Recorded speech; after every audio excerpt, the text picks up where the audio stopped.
remember the Sabbath day, to keep it holy. 6 days shalt thou labor, and do all thy work.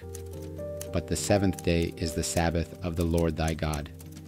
In it thou shalt not do any work, thou, nor thy son, nor thy daughter, thy manservant, nor thy maidservant, nor thy cattle, nor thy stranger that is within thy gates. For in 6 days the Lord made heaven and earth, the sea, and all that in them is, and rested the 7th day. Wherefore the Lord blessed the Sabbath day and hallowed it. Hello everyone. Di dalam video ini kita akan melihat betapa pentingnya untuk tidak melupakan hari Sabat, hari ke-7. Di 10 hukum, hukum keempatnya adalah hukum hari Sabat. Dikatakan di ayat 8, ingat hari Sabat. Jadi pertanyaannya, apa daripada hari Sabat yang saya harus ingat? Dan apa yang akan terjadi kalau saya melupakan hari Sabat itu? Tentu saja untuk melupakan hari Sabat ialah untuk melupakan hukum keempat atau untuk melupakan hukum Tuhan. Jadi apa yang saya perlu ingat dari hari Sabat yang adalah hari ke-7? Kita tahu Tuhan beristirahat pada hari ke-7.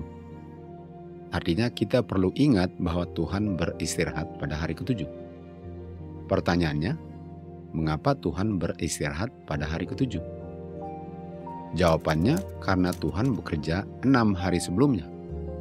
Artinya karena Tuhan bekerja 6 hari, itu sebabnya dia beristirahat pada hari ke-7.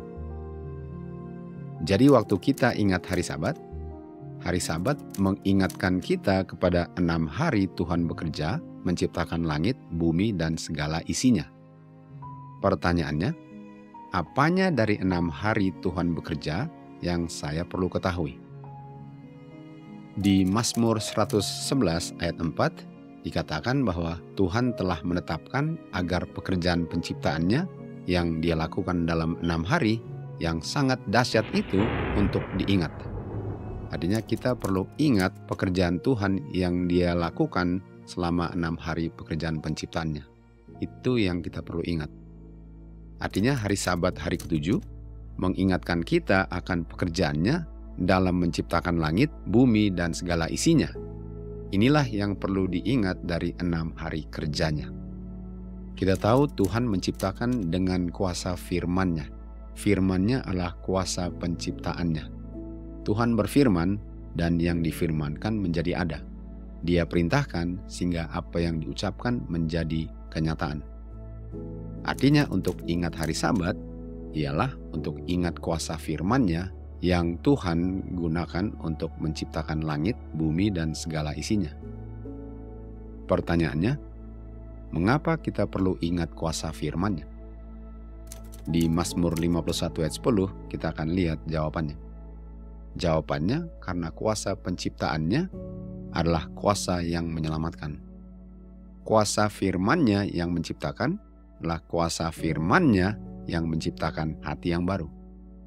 Kebenaran ini kita bisa mengerti dari cerita seorang perwira Roma di Matius 8. Di Matius 8 ayat 5, kita lihat seorang perwira dari Roma memohon kepada Tuhan Yesus untuk sembuhkan hambanya yang berbaring sakit di rumah.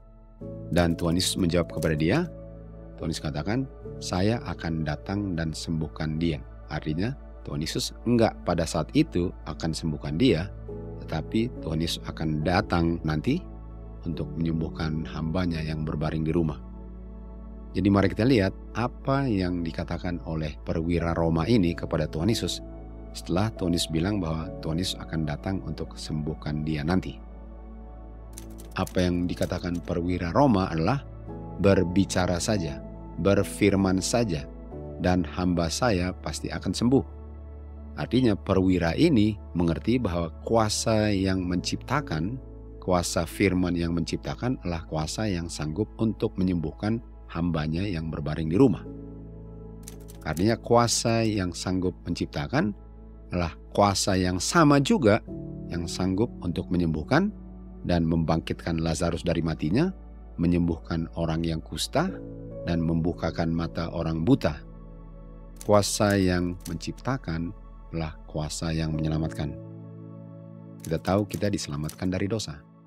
Diselamatkan dari dosa artinya orang yang diselamatkan terpisah dari dosa atau tidak berdosa lagi. Artinya kuasa yang menyelamatkan adalah kuasa yang menyelamatkan saya dari dosa sehingga saya tidak berdosa lagi, dan itulah syaratnya untuk kembali ke Taman Eden. Lalu apa yang Tuhan Yesus katakan mengenai perwira Roma ini? Tuhan Yesus katakan, saya nggak pernah temukan seorang di Israel sekalipun yang memiliki iman sebesar ini. Artinya, iman ialah percaya firman yang sanggup menciptakan, yang juga sanggup menyelamatkan. Artinya, orang Roma ini percaya akan firman kuasa Tuhan yang sanggup untuk menyelamatkan atau menyembuhkan. Yang mana kuasa itu adalah kuasa yang digunakan dalam 6 hari untuk menciptakan langit, bumi, dan segala isinya. Dan itulah yang kita perlu ingat waktu kita ingat hari Sabat. Jadi pertanyaannya, apa iman? Apa itu iman? Roma 10 ayat 17 dikatakan, iman diperoleh dengan mendengar akan firman Tuhan.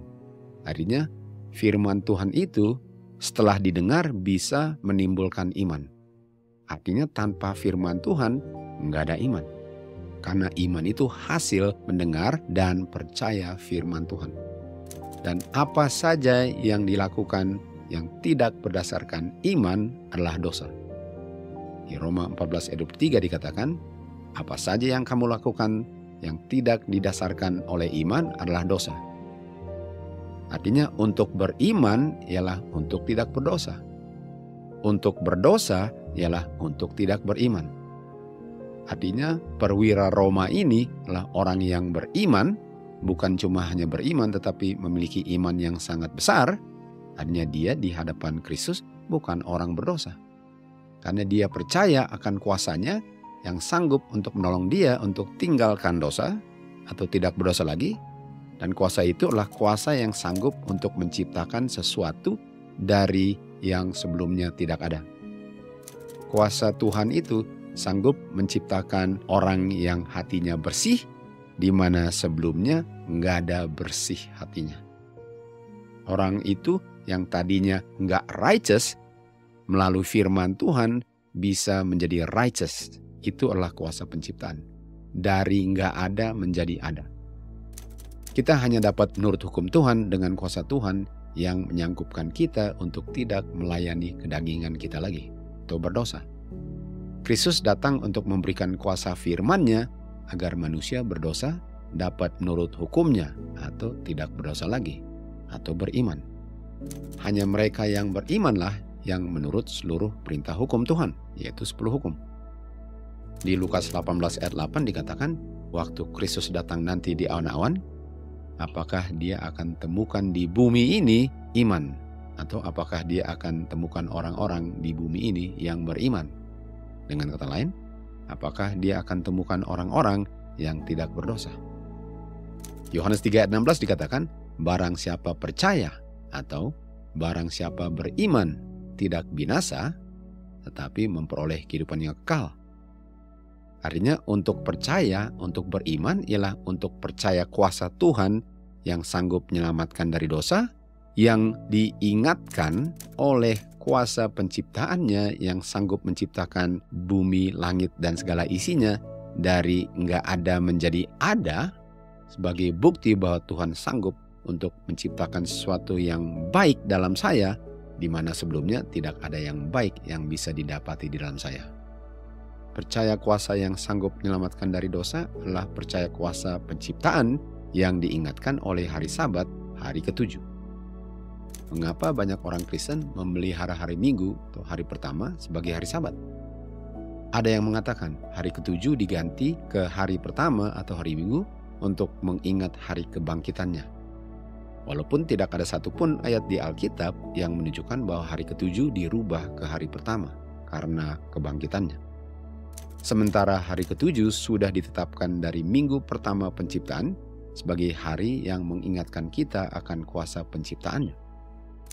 Yang diingatkan oleh hari kebangkitannya ialah Kristus adalah buah sulung dari semua orang yang akan dibangkitkan nanti waktu Dia datang kedua kalinya di awan-awan. Buah sulung bukan berarti yang pertama dibangkitkan. Buah sulung artinya penyebab dari semua yang akan dibangkitkan nanti. Kita tahu Musa sudah dibangkitkan sebelum Kristus bangkit. Namun Musa bukan buah sulung itu. Musa dibangkitkan karena Kristus bangkit dari kuburnya sebagai buah sulung. Sebagai penyebab mengapa semua orang yang mati termasuk Musa yang mati dalam Kristus akan dibangkitkan nanti. Hari kebangkitan Kristus adalah untuk mengingatkan kita akan kebangkitannya sebagai buah sulung, bukan sebagai peringatan akan kuasa penciptaan pada minggu pertama, minggu penciptaan. Hari ke-16 bulan pertama adalah hari di mana buah sulung dilambai sebagai lambang kebangkitan Kristus pada hari ke-16 bulan pertama tahun 31 AD. Tiap tahun tanggal 16 itu jatuhnya pada hari-hari yang berbeda dan tidak jatuhnya setiap tahun pada hari Minggu.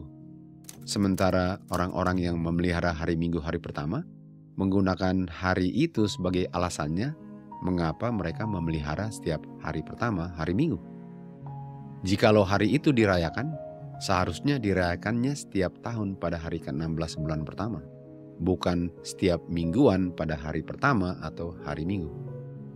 Saya mau baca Keluaran 20 ayat 8-11 yang adalah hukum keempat dari 10 hukum jikalau hari ke-7 digantikan dengan hari pertama. Kita mulai ayat 8. Ingat hari Sabat agar hari itu dikuduskan. 6 hari kamu bekerja dan melakukan semua pekerjaanmu. Tetapi hari pertama adalah hari Sabat. Pada hari pertama, kamu tidak akan melakukan pekerjaan apapun. Kamu, anak priamu, anak wanitamu, hamba priamu, hamba wanitamu, ternakmu, demikian juga orang asing di rumahmu. Karena dalam 6 hari, Tuhan menjadikan langit dan bumi, laut dan segala isinya, dan beristirahat pada hari pertama. Oleh sebab itu, Tuhan memberkati hari pertama dan menguduskan hari pertama itu. Seperti itulah bunyinya hukum keempat jikalau hari ke-7 digantikan dengan hari pertama. Jadi Tuhan beristirahat pada hari pertama setelah Dia bekerja 6 hari termasuk hari pertama. Dia memberkatinya karena pada hari itu Dia beristirahat dari kerjanya, sementara Dia bekerja pada hari itu. Tuhan beristirahat dari pekerjaannya pada hari pertama, di mana Tuhan pada hari pertama itu bekerja. Tentu saja kenyataannya bukan demikian. Untuk merubah hari ke-7 menjadi hari pertama, Tuhan perlu untuk menciptakan kembali langit, bumi, dan segala isinya, dan beristirahat pada hari pertama, dan memberkati hari itu, dan menguduskannya, karena pada hari itu Dia tidak bekerja dari pekerjaannya yang Dia tidak lakukan dalam 6 hari sebelumnya, yang mana 6 hari sebelumnya tidak ada, karena Dia beristirahatnya pada hari pertama. Kalau memang demikian, hari pertama tidak mengingatkan kita kepada suatu apapun. Karena sebelum hari pertama sama sekali tidak ada yang terjadi. Tuhan tidak menciptakan suatu apapun sebelum hari pertama. Sehingga kita tidak bisa melihat bukti kuasanya karena tidak ada yang kita bisa lihat sebagai bukti kuasa penciptaannya. Dan itulah sebabnya mengapa hukum Tuhan mengatakan ingat hari Sabat yang adalah hari ke-7.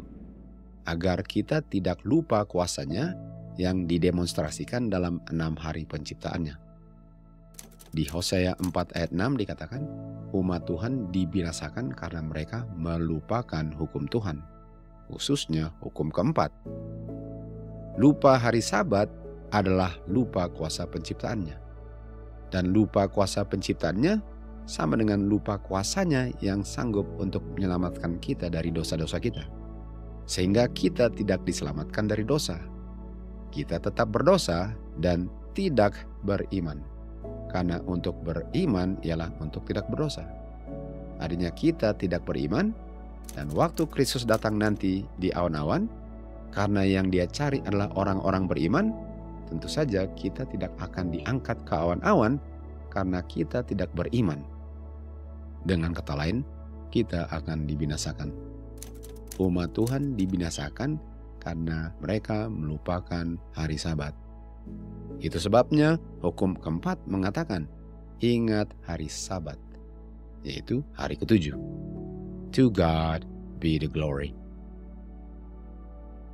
But when the claims of the Sabbath are presented, there are many who ask, what difference does it make what day we keep as the Sabbath, so long as we observe one day in 7? We answer, it makes all possible difference whether we obey or disregard the Word of God. God has given us the Sabbath as a memorial of the great work of creation. The Sabbath is a sign of God's creative power. It shows Him to be supreme, the maker and upholder of the universe, the one from whom we receive life and breath and all things, and hence the one to whom our allegiance is due.